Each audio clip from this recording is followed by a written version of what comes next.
Because, said the caddy, I've never seen such bad golf and such clean language.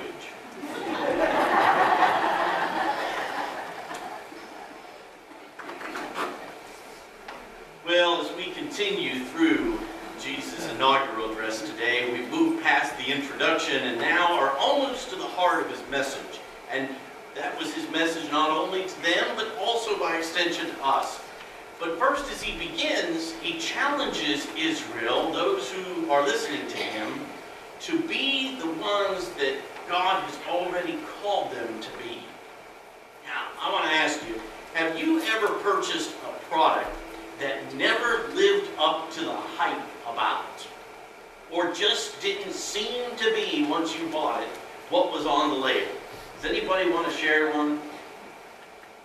I know it's kind of sudden. I'll give you something to think about, though. Back when Christine and I had kids in diapers, I just never found butt paste to be very helpful in reducing diaper rash, okay? You know, we found something that worked exponentially better. And I'm sure others think that that's great stuff, but it just never worked that great for us. How about Dollar Tree headphones? Anybody ever buy Dollar Tree headphones? You might as well not even waste your dollar on those. Here's one back here. And Dane, I don't think this is on. Is it?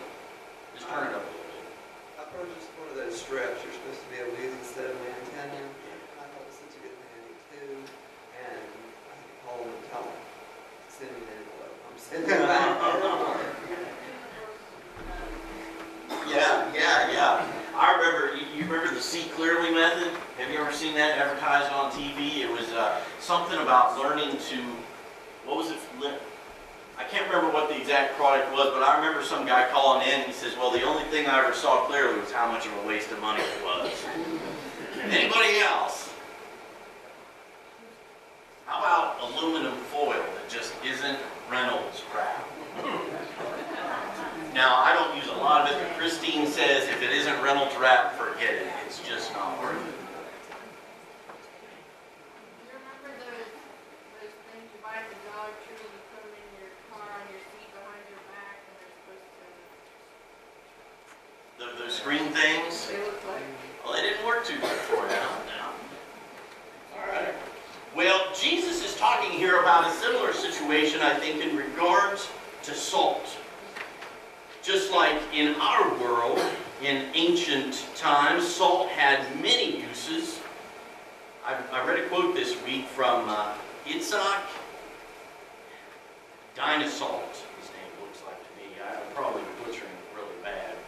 But he says, the cure for anything is salt water. Sweat, tears, or the sea. That's what he says. Well, obviously, salt had many uses back then as it does today, probably more. And of course, we know that salt can't actually lose its taste, but here's another possibility of what Jesus could be talking about. The sale of salt in his day was heavily taxed, so folks who sold it could have easily tried to sell salt at a better price point by, say, diluting it a little bit, mixing it with some cheap white powder that had absolutely no taste.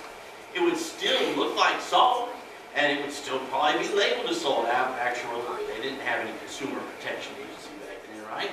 But one taste would tell the buyer that they've been taken. Here's an interesting poem about being the light. Once upon a time, in a land far away, there was a lighthouse that sat on a rocky shore and helped ships get through the water safely without hitting any big nasty rocks. One day the lighthouse operator became sick and a temporary substitute was put in charge of the lighthouse. While he was there tending the lighthouse, a big storm blew up and sand and branches and all kinds of things were flying around in the wind. The temporary lighthouse keeper got out a big piece of canvas and covered up the lantern so it would not get wet or damaged in any way in the storm. That night a ship blew upon the rocks and sank with all hands sinking with it. Jesus is telling his people, reminding them actually, that Israel has been commissioned as the salt of the earth, the light of the world. That That was their national charter, their God-given mission. Refer back to Isaiah 59, and in particularly we heard that from Isaiah 58 that Josiah read to us just moments ago. But a problem had developed over the centuries and was particularly acute in Jesus' day. They weren't living up to their charter.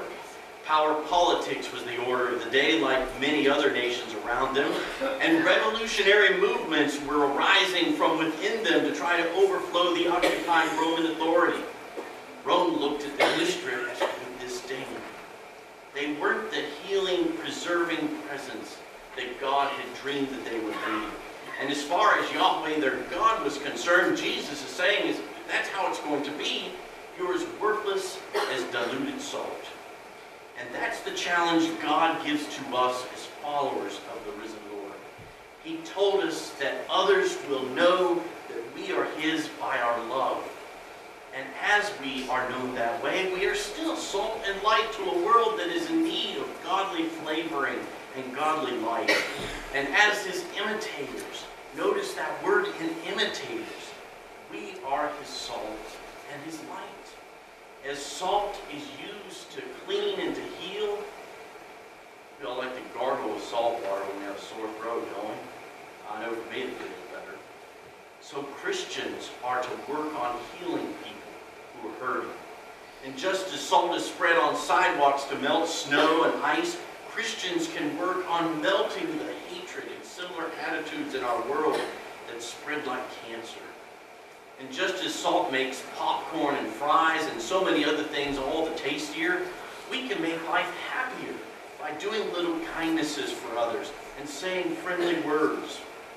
Just as salt works with the ice to make delicious ice cream, Christians out of love work to provide some of the things that people need in order to enjoy life. Christians know that God wants everyone to enjoy some of the good things of this world.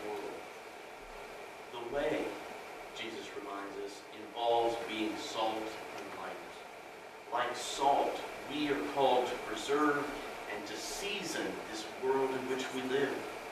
One 2nd century emperor admitted publicly to the people of Rome that the people called Christians cared more for the poor of Rome than he did. Even pagans could see, quote, how these Christians love one another, as was said of them in the early church. You know, I think it's so often true that sometimes we as God's people feel that the light we have to offer this world is so small and can't hardly make that much of a difference. Yet imagine the difference that can be made when all of God's people all around this world are being His light. We're seasoning our own influence, our own realm. Ruth Jacobs, who's founder of the Choristers Guild, she wrote, "You don't have to do great things, but the little things you are doing can be done with great conviction, great wisdom, great beauty, and great love." Wow, what a statement, what an encouragement. Kids, let me just speak to you for a moment. At your school, in your classroom, in the lunch line, wherever you are, you can line up your work with words that build up instead of tear down, with your actions of kindness and concern for other students, for teachers, for anybody. We have such a powerful realm of influence in the day-to-day school life that we go in and go through every day. And no matter who we are, no matter where we are, we can all curb hurtful words, gossip. We can reach out to the neglected, share our bread with the hungry, help the oppressed go free, to loosen the bonds of injustice, to use the words of Isaiah.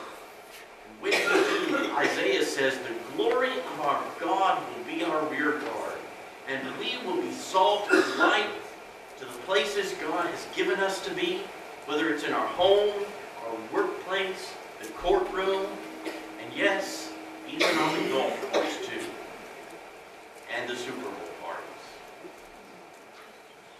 May we be light today and always. Amen. Today, as we respond to God's Word, we're going to sing number 500.